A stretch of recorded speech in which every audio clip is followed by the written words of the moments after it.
What is up, everybody? It is Parker and it is Chester, and today we are going to be talking about Beowulf. So, a little bit of a recap of the story. Beowulf is basically a story about, literally, the main character's name is Beowulf. Yeah, pretty cool guy. And he's, it's basically about the Anglo-Saxon history and all that blah blah stuff. Yeah, old English stuff. Old English there. And so basically the story starts off with the Danes, which I guess the kingdom, I guess. I'm pretty sure, yeah. I think so. And there is a king named King Hrothgar, the king of the Danes. And then there's a monster named Grendel. Now Grendel, he comes to terrorize the Danes for 12 years. It says 12 winters, which means 12 years. Hateful. And so they ask help from Beowulf. And Beowulf, and I guess a small army. In the movie, they have like 12 people, which, I mean, I guess it didn't mention it in the story, but there's like 12 warriors that came with them. It must be really strong. And to bring 12 warriors and take out a big, scary, ugly-looking monster. It's crazy. Super soldiers. But anyways, and then there is Grendel comes back, and Beowulf, I guess, attacks him. There's two different perspectives. In the movie, they have him coming back to Mead Hall, and I guess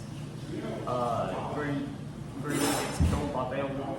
But on the other hand, in the story, Beowulf goes to Grendel. I guess I don't know if it was still in the Mead Hall or if it was in the cave. But they basically battled it out, and both the movie and the story, they both battled barehanded. Beowulf does not use any sort of weapons at all whatsoever, and basically wins the battle. And I guess tears off Grendel's arm, which that is also in both the movie and the story too. I'm pretty sure he uses the arm as a trophy too. I think so. Yes. I think so. And then we move on a little bit later in the story. Beowulf is in the water, and I guess it wasn't Grendel's mom per se, but I think it was other monsters.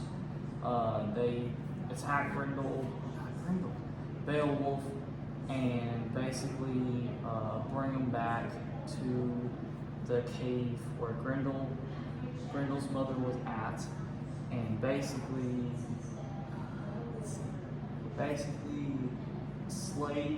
slayed her. In the story. Now in the movie, it was a whole different scenario. It was a whole completely left field. Yeah, it was. We don't want to get into those specifics, but basically, they both basically go into bed together. Yeah, they basically slept together. Yeah. And so in the story, he kills her, and then in the movie, he doesn't. Yeah. So in the story, 50 years later, dude's an old man. He's the king of the Danes. Yeah, so I think he's in his like 50s, 60s, something like that. And Dragon appears, terrorizes the land, and basically Beowulf goes, brings Wiglaf, and a bunch of other soldiers, and basically basically Beowulf and Wiglaf only, because the other soldiers were cowards, and basically left Wiglaf and Beowulf to kill the dragon. In the movie, the dragon turns out to be Beowulf's son, and it was only Beowulf who killed the dragon, but still died in the process as well. Father-son bonding time. Yeah, I know, right? And yeah, that's basically it, I would say. Yeah, that's the whole thing for the story. Pretty much Beowulf in a nutshell. So let's just talk for a minute. What is your opinion on the story? like it? Honestly, I think it's pretty great how Beowulf, he's like this macho man. He's like courageous. He's prideful. You know, he's saving the people from this monster. He ends up killing this monster. He has to face the consequences from like this grieving mother. We all have mothers who will like do anything to protect their children. You know. True.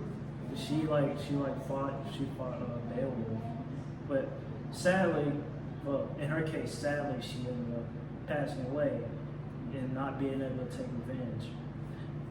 But in the end, I guess she got what she wanted. He ended up getting killed by a dragon. So even though she wasn't alive to see it, he did end up passing. So. True.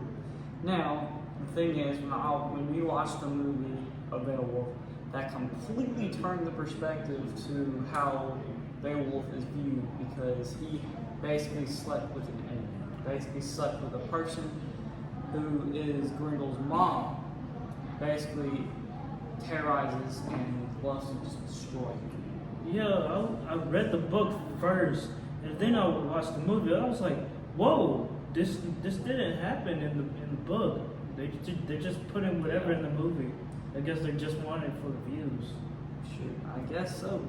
But yeah, and then it was weird how in the movie all the monsters were like gold. Like not Grendel, but it was the dragon and Grendel's mom that were like gold plated and stuff like that. And I was up here like, why are they gold? I can see the dragon because in like mythos, dragons are always tied to treasure and greed. They always have treasure hoards with like jewels and coins. So maybe that's the same case for Grendel's mother, I guess. Yeah. In the movie, she was in the cave, and that cave was held with a lot of treasure, I would say.